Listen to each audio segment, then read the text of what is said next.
అందరికీ నమస్కారం. ఈరోజు భగవద్గీత షష్ఠోధ్యాయంలోని 45, 46 శ్లోకాల గురించి తెలుసుకుందాం.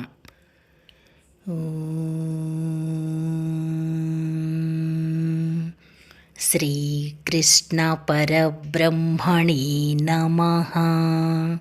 శ్రీమద్భగవద్గీతా అథః షష్ఠోధ్యాయః. ఆత్మసంయమయోగః. శ్రీభగవానువాచ.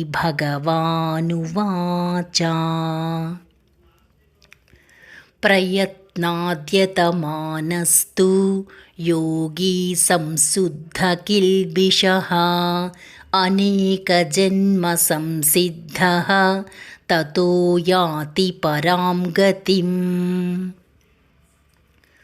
కానీ ప్రయత్నపూర్వకముగా యోగ సాధన చేయు యోగి అనేక జన్మల సంస్కారముల ప్రభావమున ఈ జన్మయందే సిద్ధిని పొంది సంపూర్ణముగా పాపరహితుడై తత్క్షణమే పరమపదమును పొందును.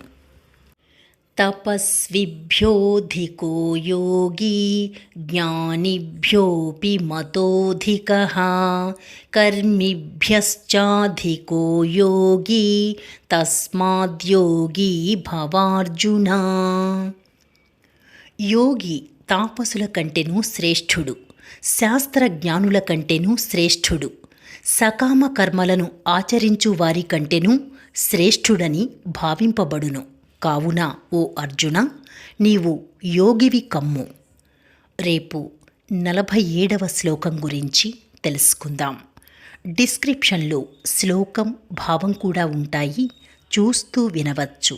శ్రీకృష్ణార్పణమస్తు.